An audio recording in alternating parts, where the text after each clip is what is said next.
This week, Parshas Bay. So actually, the Torah is short, the commas, but qualitatively there's a lot here. So we're going to learn the first mimer. The second mimer is very, very short.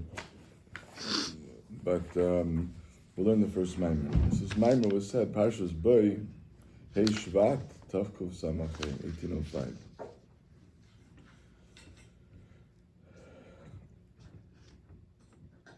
And not always does it say, it says, many times it says when the mimer was said, the year the mimer was said, the Parsha, the day. Over here it actually tells you when on Shabbos it was said. It was said by Shachris, Suda Shachris. Interesting. So, also what we find, it's not, many times the Alter Rebbe brings a pasuk and explains something in the parsha. Over here, he brings a pasuk on the parsha, but the explanation here, the inyan that we're going to explain, is not specifically connected to Parshas Bay. Meaning to say, the connection to Parshas Bay is because of the words that the pasuk uses, as you'll soon see, but not as an insight in the parsha directly. So it's an indirect inyan that we're explaining that's connected with a word. For Kert, we'll see soon that the explanation has to do not with what it says in the parsha, but what it says elsewhere. You'll understand. It says in the parsha, just as an overview, the Mahalach HaMaimer. So it says in the parsha, "Be'etzem hayom hazeh yatzu kol tzivos Hashem eretz Mitzrayim." So the tzivos Hashem, this is referring to the Bnei Yisrael.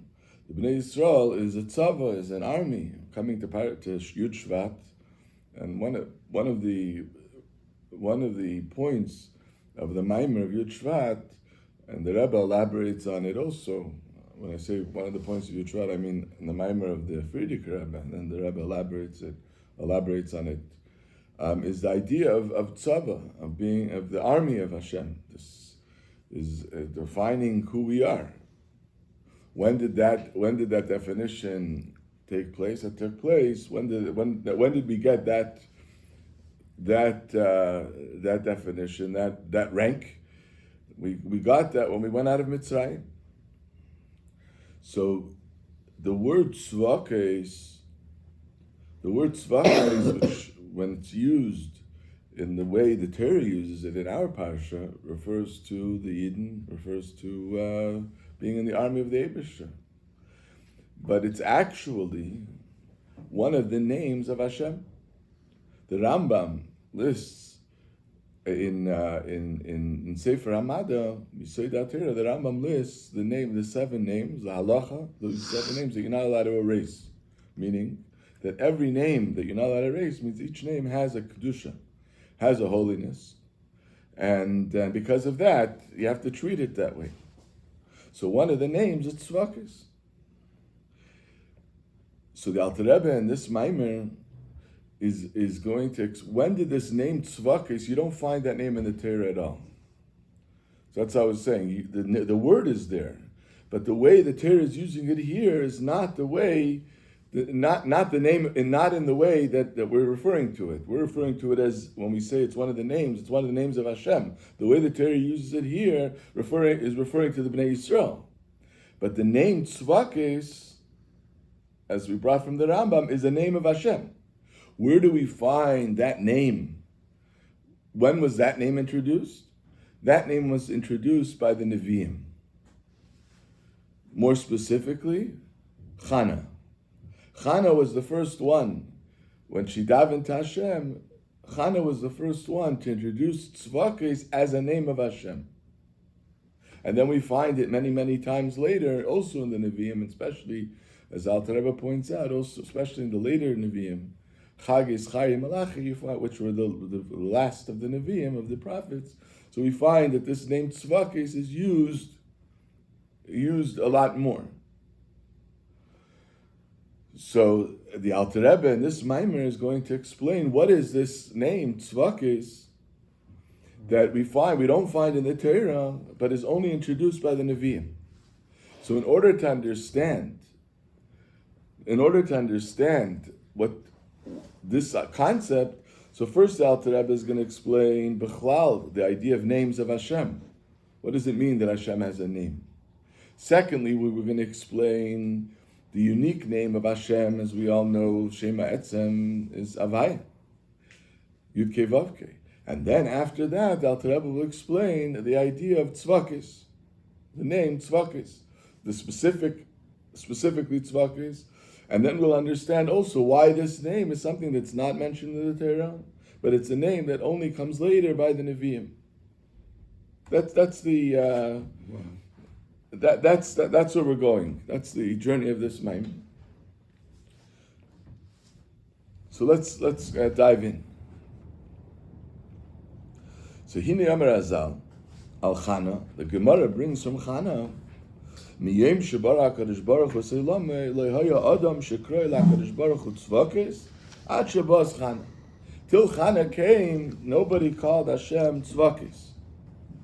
Again, in this parsha we have Tzvakis, but in a different context. Dahainu. So the Alter Rebbe explains and teaches. Shehi pascha tchila likres HaKadosh Baruch Hu Havaya Tzvakis. She called, and he brings the pasuk from Shmuel. She called Hashem Havaya Tzvakis. So she uses the word Tzvakis. She uses the name Tzvakis. But name Tzvakis is connected with Shem Havaya Tzvakis. V'amar HaKadosh Baruch Hu. So the Eibishter says to Chana, Osid ben Shaloch liftech nevuah b'shem zeh.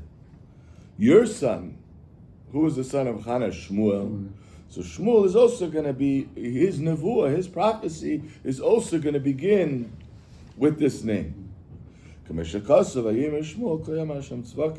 see Hashem Tzvakis, Havaya Tzvakis, Pakadati. So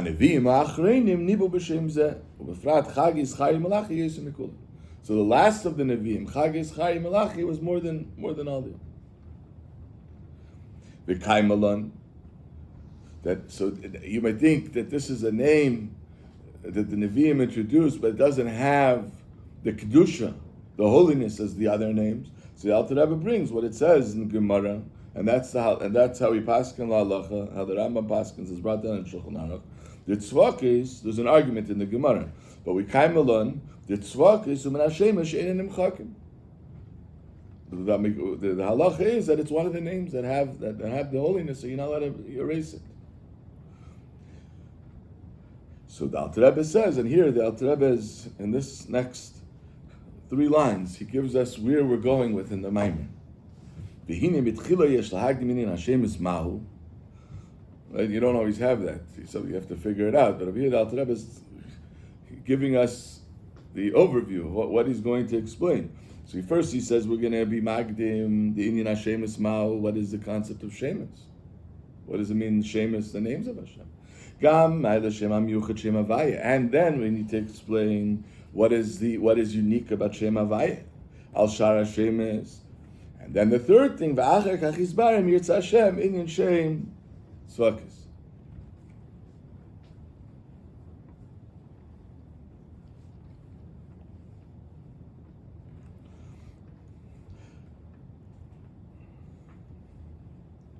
So we'll read it and then we'll discuss a little bit. It's a little abstract.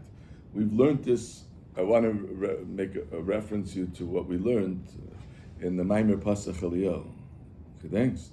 Pasach Eliyah, the Alter Rebbe there goes into the Indian of Vushim, the Indian of Koiches, and we had a shir, and we can go back on that. So here, even though some of the language is not used, but the ideas are the same, as you soon see. So again, the first thing that we're explaining is the idea of Shemus. We talk about Hashem, the essence of the Ein Sof. So the way we can refer to it is that it's Pasha B'tachas HaPshitas. It has no definition. Pasha B'tachas HaPshitas. V'lo shayich klal b'mehusei v'atzmusei. When we talk about the Mahusei v'atzmusei, the Eibishter himself, it's not shaykh to say ha-terim. Terim descriptions. Shenimtzu, shekinu lo yizbarach b'teira, v'nivir hanavim v'divrei chazal. All those descriptions that we find, not necessarily names, but the descriptions that we find that the Torah uses to refer to Hashem, for example, that Hashem is a chacham, that he's a chassid, that he's a rachman, right? All these are descriptions that when we talk about the Mahusei v'atzmusei, we talk about Hashem himself. Hashem defies any of these descriptions. What can we say? Pasha b'tachas hapshitas u'chitzvah. Ki hu yizbarech mireimam v'niska v'muvdom mikol gdarim elu. Sha'achachma. So the Alter Rebbe goes to the top, meaning the highest maila, the highest description that we would say about Hashem, which is Chachma. Chachma is the first one of the spheres. Chachma is in the hierarchy of the world. So Chachma is the highest. The whole reason we're called Deim Tzemeach Chaim Medaber. Medaber, a person, is because he has Chachma. So Chachma is the highest level. So even Chachma, Shia Maila Harishayna B'Nivraim, so that's the first Maila, he nechshavas Kasiya Gashmis, Legabi Mahusei v'atzmusei Yizbarach. So Legabi the Eibishter, so it's considered Kasiya Gashmis. Umikol Shkein B'chinas HaMidas. And even more so Midas. Because Midas is lower than Chachma. So for sure it's considered, it's insignificant in relationship to Hashem. Kemaimer, like it says in Pasach Eliyot, Delav mikol ilin midas hiyu klal. When we talk about the Eibishter transcends all midas. What can we say? Pasha b'tachas hapshitas.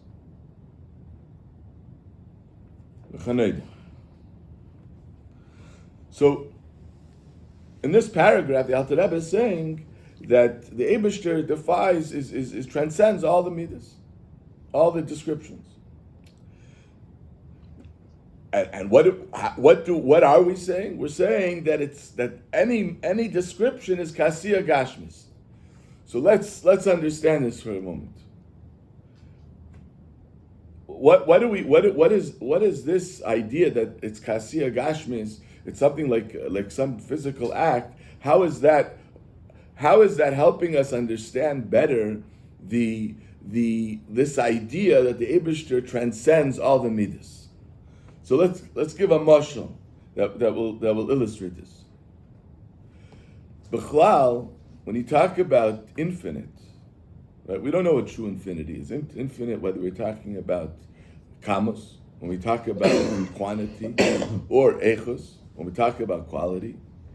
So if one thing is infinite, so something else that's finite is completely, we would say, has no. It's incomparable. Let's talk that out further. If you have a number, and the number is infinite, and then you have another number which is finite. So let's say, take the number 1, and take the number of infinity. How far, in numbers, in a quantity sense, quantitatively, how far is 1 from infinite? How far is it? Infinite. You have to go through infinite numbers to get to the infinite. How far is 1,000,000 from from infinity? Also infinite. So if we're going to compare 1 and 1,000,000 to each other, so 1,000,000 is much more. But if we're going to compare it to infinity, it's the same. 1 and 1,000,000 is the same.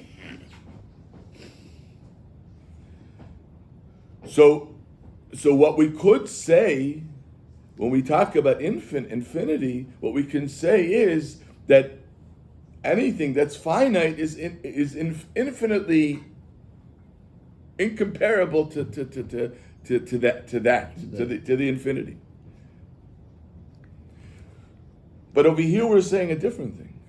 We're saying it's kasiya gashmis. We're saying that it's like a physical maisa. It's like an asiya. In other words, we're talking about chachma, and we say the Eibishter is infinite, right? The Eibishter is pasher betachas apshitus. So anything else, even chachma compared to the Eibishter is like asiya gashmis, is like an act, a physical act. What are we adding with that? Just like we know, let's say chachma is 1,000,000. Maisa, let's say the action or midis, and then any other description whatsoever is 1. So we're saying that chachma is like maisa. What are we adding that it's like maisa? In other words, the point here is that it's infinite. It's infinite. There's an infinite separation. Because we're talking about infinity, we're talking about the Eibishter, so therefore, whatever it is, it's ein arich. You can't compare it to B'chlal. So to better understand this, we'll give a mashal. We'll give a mashal by the person, by the nefesh.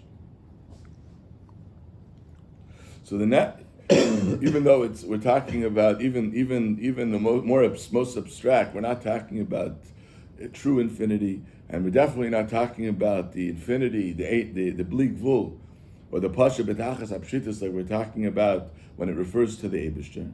But it gives us insight to understand one point here.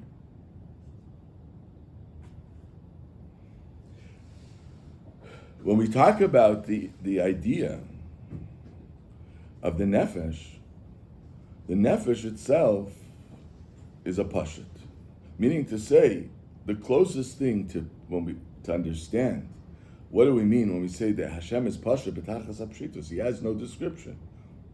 Is the nefesh, even though the nefesh itself we need to understand. It's a ruchni, it's a spiritual entity. We need to understand it, but we can relate to it more because when we look, the nefesh itself, even before it's in the body, has all the koiches. It has chachma, bina, das, etc. But the way they are in the nefesh, what is present there? It's nefesh. It's not chachma. It's not bina. It's not das. It's nefesh. So we're using that as in the mashal as a description of pshitus. Now, the koiches themselves that the nefesh possess, they are finite. They have a certain seer. They have a certain description. Whichever koich we talk about. So you have seichel and midas, and then you have levushin. The nefesh has garments. The garments of the nefesh, as we know, is machshava, dibra, ma'aseh. Now, so let's take seichel for example. So seichel is something that the nefesh has. So even though seichel is defined, so therefore it's completely, when we compare it to the pshitus of the nefesh, you could say it's ein arich. It's uncomparable to the nefesh itself, which the nefesh itself is undefined, undescribed. But then you have something else. Then you have dibur, speech. What is speech? Speech is the tool, the letters that are used in order to articulate, in order to contain the seichel, or to contain the midah. The speech is there as a vehicle through which the midah, the seichel or the midah can be expressed.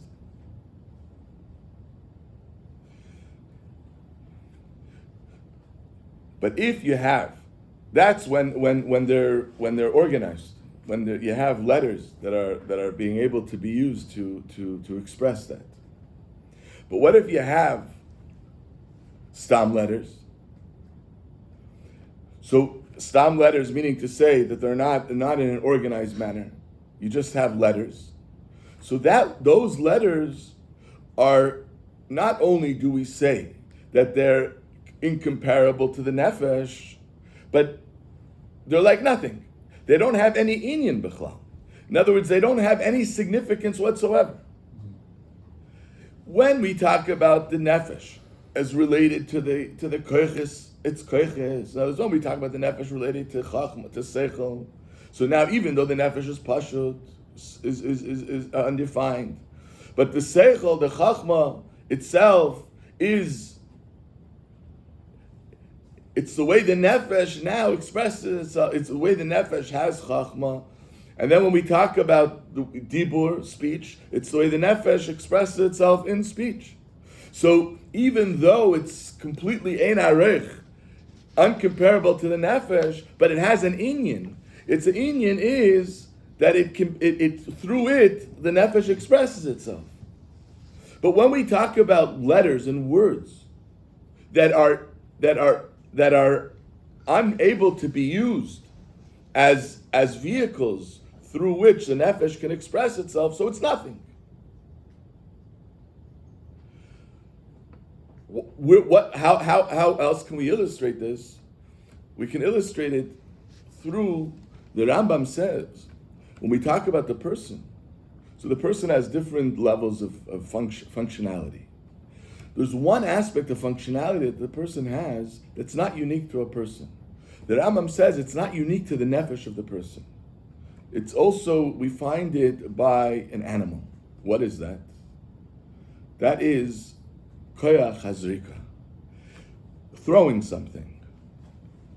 Let's say, when a person is, even in Maisa, when a person is expressing himself, you have chachma, you have dibur, you have Maisa, so you have an artist. The artist is expressing it's being channeled, the creativity, the emotion, it's being channeled in the picture. But then there's something that the nefesh has, the lowest level is a maisa, is a zrika, means throwing something, which is completely, it doesn't have any inyan, meaning to say it's equal, it's on the same level as an animal. So the Rambam describes it as it's a maisa which is not unique to the nefesh. In other words, to the nefesh adam, to a person, it's something which is which even an animal has. So in the words that we're using, it doesn't have any inyan b'chal. All the other things have an inyan, meaning even the lowest level, even the maisa that we're describing. The Medrash says, when it talks about Bria Soilamis, the Medrash says that Hashem took the tzreires, he took things together, and he threw it. The Medrash uses, when it talks about Bria Soilam, the creation, it uses the definition of zrika, of throwing, to illustrate this idea that not only is it bein areich, but even more, not only you can't compare it, just like we said, to the nefesh itself in the mashal, that the nefesh is pasha b'tachas hapshitus, and the chachma can't be compared to the nefesh, and for sure not when you talk about the levushim, but there is a connection. There is that it has an inyan that through it the nefesh could express itself, but then you have something that's not bichlal expressing the nefesh.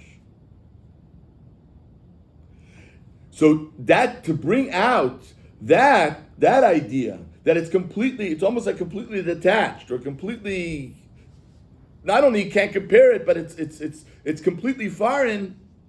So we use the idea of zrika, of throwing something, which is likened to an animal in that aspect. So here, that's what the Alter Rebbe is saying, that it's kasiya gashmis. The Alter Rebbe is bringing out taka, that we say the idea that it's be'en arich, but more than be'en arich. Not more that you can't compare it. It has no inyan b'chlal. It has no functionality. It has no purpose almost. So that we said when we want to understand the idea, when we were comparing the pshitus, the Eibishter, betachas is pasha, betachas apshitus. This is what you said. It transcends any description, compared to any chacham chesed, rachman, whatever it is. So even though that ein arich is true, so nevertheless, nevertheless, you do have Torah, you do have description. In other words, you have a description of the Eibishter in each one of these, whether it's Chacham, Chassid, and Rachman. So how do we understand these descriptions of Hashem? Despite the fact that Hashem, Musa Vatzmusa, is Pasha Betachas Apshitas, so we understand the idea that they are, as we say, as we're familiar, we use the term, is Iyu v'garmu yichad. That the Eibishter and his Kalim, the Eibishter, we're talking about the world of Atzilus, is one. For this, we use the mashal, that's why I told you the Meyer of Pasach Eliyahu, for this we use the mashal of the Koiches HaNefesh, as we said before. Koiches HaNefesh, the Nefesh has Koiches, let's say Seichel, intellect and Midas. You can't talk about the Koyach without speaking about the Nefesh. That Koyach is the Nefesh. Otherwise, you don't have a concept of Seichel that you have that's not the Nefesh. When you have Seichel, means it's the way, the ideas, the way the Nefesh receives any specific given ideas. When you have emotion, Midas, it's the way the Nefesh feels. The way the Inyan, the way whatever concept or feeling that is there, it elicits. It's the way these things are felt in the nefesh. So the nefesh and the koyach is one. Another more clear mukshis example of this is the concept of the nefesh and the guf, the nefesh and the body. You don't have you can't say, oh, here's the body and here's the nefesh. It's one. We point to your finger, you point it to the nefesh. You're pointing to the person, you're pointing to the nefesh. The guf the nefesh is expressed within the guf. They're one. When do we call it an adam, a person? We call an adam a person when the nefesh and the guf are together. They're operating and they're one. The guf becomes a living being. It's not that you have life, which is the nefesh, and you have the guf, and like electricity, which is the machine doesn't become alive. By the body, the body becomes alive. So this idea that it becomes the fusion, that it becomes one, this yich, we call it in Chassidus, it's described with these terminologies as used in the Zohar, that it's iyu v'garmu yichad. Iyu v'garmu yichad means that it becomes one with the kelim. It becomes one with the guf. You have a lavush, you have a garment which you wear. That's not one with you. You can take that garment off. The garment doesn't become you. But by the koyches, by the seichel and midas, the intellect and emotions, that is you. The body itself, or when we talk about the body and the nefesh, the body is the nefesh. The nefesh is the body. It's one.